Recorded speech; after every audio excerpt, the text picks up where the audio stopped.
Margie Rose wanted to believe. She wanted to believe that people could be nice again. She couldn't take her eyes off the dark stranger who'd fought for her. She watched him fight and knew that he was never in danger. The only risk was that they would come back and attack her when TH wasn't there. Bullies worked that way. If they found someone who stood up to them, they'd get their revenge. "What if they come back?" Margie Rose asked the man, the stranger who had just put himself between her and danger. He stopped his surveillance of the area around her home and turned to her. His eyes blue. Or were they green? "Don't you worry about that. I'm going to pay them a visit long before they are in any shape to return," he told her non-committally. Margie remained skeptical. "And what are you going to do then?" she pressed. He snorted, as much to himself as to her. "I'm going to show them how unhealthy it would be to continue such a lifestyle, and not just for them, but for their families too, if they have them." His voice seemed to drop a little, go deeper but more personal. "In my life, ma'am, I've dealt with bullies, and there really are only two ways to get them to stop. The first is to just kill them, but that doesn't necessarily stop the next guy.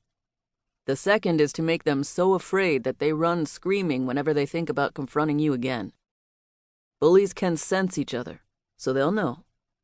All of them will know that they don't want to come here. Good people will feel safe where bullies are afraid." He paused and turned back to her. "I'm just going to go talk with them, that's all." Terry smiled, his teeth still straight and white after all the years in the wastelands. His eyes sparkled as his smile lines wrinkled. "I feel safe just for having known you. Thank you, Mr. Terry Henry Walton. Dinner's in a couple hours." A small smile played at the corner of her lips. "If you could rustle a rabbit, then it will be that much better," Margie Rose said, stabbing a finger toward a stand of shrub not far off. Terry breathed deeply of the cooling air off the Colorado foothills. When Chinese code, embedded in billions of net-connected devices, took down the internet by disabling most technology, the world fell quickly. Nukes were tossed about as a disconnected world heaved in its own death throes. 87% of the world's population died from radiation, disease, famine. Terry disappeared into the mountains once everything he cared about was gone. He swore off the human race. For 20 years he stayed away, but then the werewolves came and he ran. He only escaped them by leaping from a cliff into a river far below. They were unnaturally fast, unerring in their ability to hunt a human, and unmerciful in their attacks. As he ran from them, they killed deer and even a bear without hesitation, drank the creature's blood and resumed their casual hunt for him. Terry had never felt fear like that before. He'd battled with men, and sometimes he thought he would die at their hands, but he hadn't been afraid.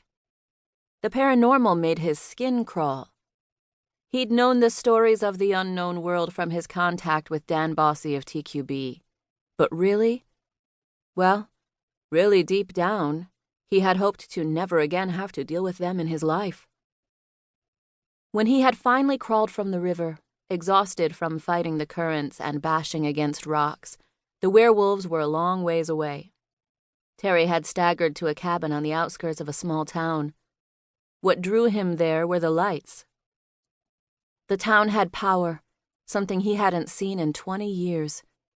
To him, that meant civilization, if only on a limited scale. Terry would find who was in charge of the town and help that person, even if he or she didn't want help. That would be Terry's challenge. But 20 years prior, before the fall, he was smooth, professional.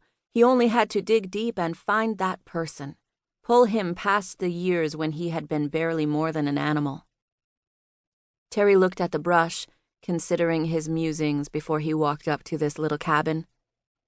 Maybe the new Terry Henry Walton could be both professional and a bit animal. To keep listening to this audiobook, I've left you a link in the description so you can do it. at no cost thanks to Audible's 30-day free trial.